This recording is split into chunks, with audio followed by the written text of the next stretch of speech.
Welcome to the Green Room, a new podcast series by Sustainable Buildings Canada designed to help the building industry stay informed about the latest trends and techniques for building more sustainable buildings. I'm Jeff Fredericks, and I'm live at the 2022 Green Buildings Festival in downtown Toronto.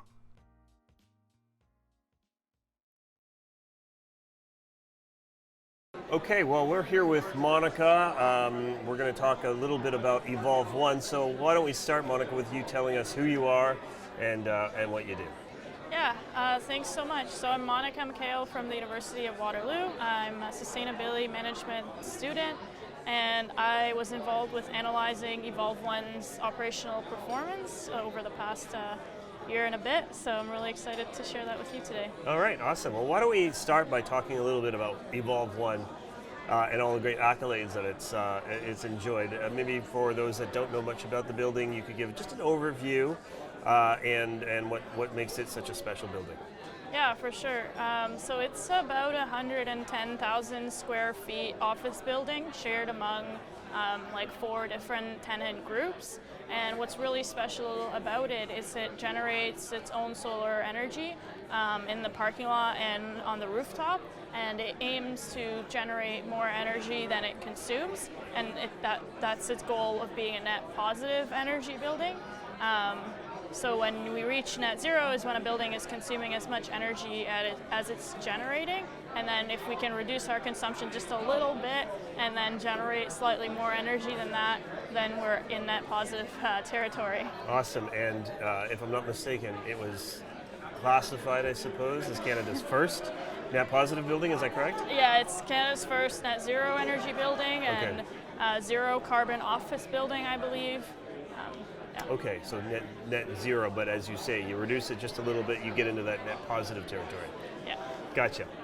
Okay, well, maybe even for the benefit of those that are watching, how did you get involved in this great project? Yeah, so I was just on exchange in Denmark, and I got really inspired by all the renewable energy that they generate over there, and then by the time I came back, it was time to find a job or figure out what I'm going to do next. So I reached out to my supervisor, Professor Paul Parker, and I was asking around for projects in the energy space, and he mentioned this great building with lots of data, and that's how I kind of got involved, and I started my master's in September of 2021. Terrific. So just in terms of the folks that are involved with you on this, It sounds like there's a whole team, of course. You've got your professor and some supervisors that are providing some guidance. You want to sort of give a little shout out to the team that's working on this with you? Yeah, for sure. So my supervisor is Professor Paul Parker. I also have committee members, Professor Costa Kapsis and David Mather, and we were collaborating with the Cora group to get access to the data and operational insights. So that was really Now, the data, of course, so you're studying the data, and the idea is to study how occupants use the space and take all of those sensors that you've got set up and do some analysis on how the space is actually, I guess, utilized. Something kind of got in the way of some of that data collection, and that's something, of course, was COVID. Tell me, from your experience in looking at the data, how do you... well, there's probably some silver linings to the COVID situation from an occupancy perspective. Why don't you share us a little bit about that? Yeah, for sure. So COVID was actually a really great opportunity to study how buildings operate when people are not there. And it really gives us a good idea of what's the minimum energy consumption level that a building of that size kind of needs. And that can help us in future designs to reflect on how can we reduce that even further. Like if we're still using this much energy with nobody in the building, maybe there's room for kind of growth and reduction in our energy consumption. That makes sense. I guess the thing that we're facing today, of course, is this hybrid model of people coming back. Maybe it's 3 days, different, I guess, systems in different places. But how does the building perform when you've got low occupancy rates on certain days of the week? Are you able to, I guess, change how energy is consumed depending on what wings of the building are being occupied? Well, there is a bit of like demand control ventilation in the building's HVAC system that can help reduce ventilation sometimes when there's not as many occupants in, but there's definitely room for improvement in terms of like lighting controls and other like plug load controls and things like that to kind of reduce the other loads beyond HVAC to make sure that if a space is not all occupied, we can have some sections kind of turned off in terms of energy consumption. Great. And I guess when it comes to how the building was actually designed, you mentioned the solar panels, which we saw some visuals of this beautiful building, and they, of course, cover the, I guess, the parking space. What more can you tell us about the mechanics of the building in terms of how this building both produces energy, but it also consumes it? Yeah, so the building has a few unique design features. Just looking at the outside, we do have those solar panels generating that energy, like you said.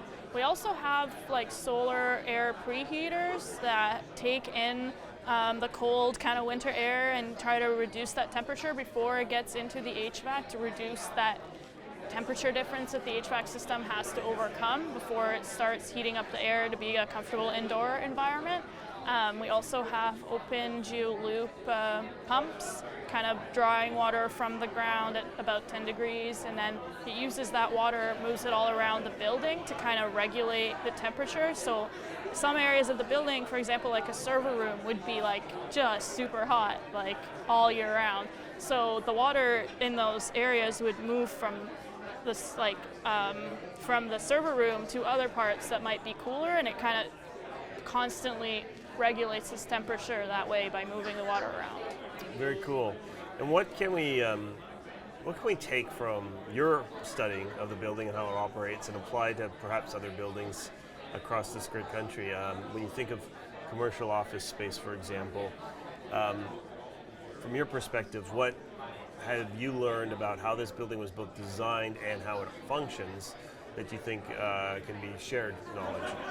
Yeah, so something really valuable that I learned from my collaboration with our building operator is the value of commissioning activities and really making sure that we're being proactive and setting up our building for success kind of from the start, and also continuing to monitor the performance year after year to make sure that if there are any new opportunities that we notice, we're able to implement those. So I've talked a bit about the HVAC kind of commissioning activities that the building had going on with refining its operational temperatures and pressures and other set points. So those are really great energy savings opportunities that can be made.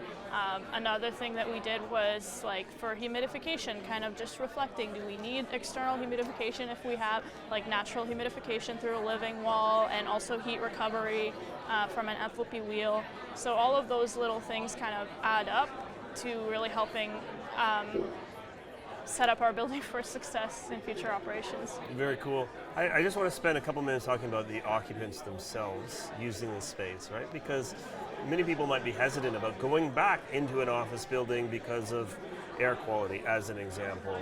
Still a lot of fear out there about, variants and so on and so forth. And so my question to you is, when it comes to occupant comfort and how the HVAC performs, what are the things that we've had to take into account or modify in order to meet the demands of the tenants?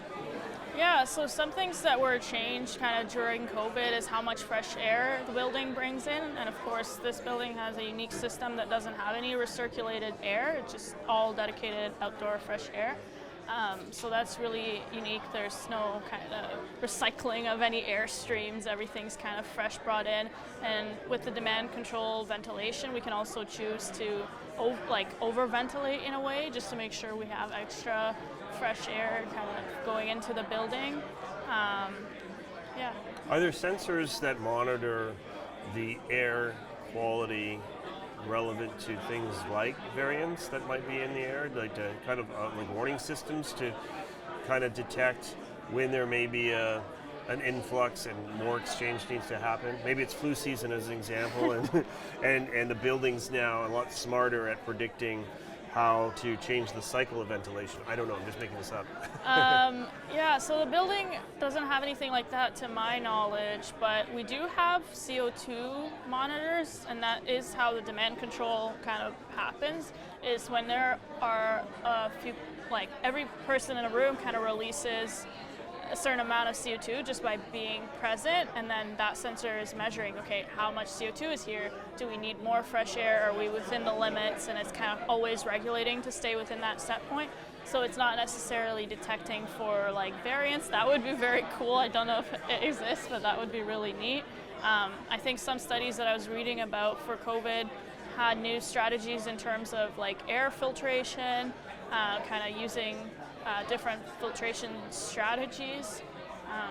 So yeah, those could be some avenues. Oh, cool. I just want to end on a couple positive notes, given that that is the theme of the conference this year. When you think of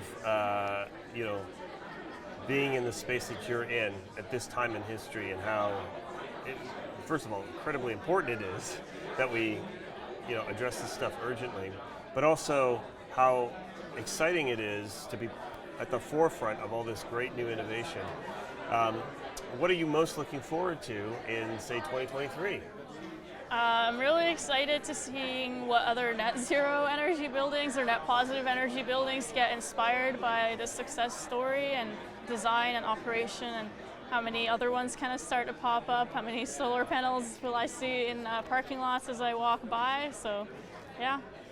Well, I saw your presentation earlier. You did an amazing job, and I think the more that we can share the story, the more it should, in fact, inspire others to follow the lead that you guys have done. So good work. Thanks a lot for joining us, Monika. Yeah, thanks so much for having me. All right.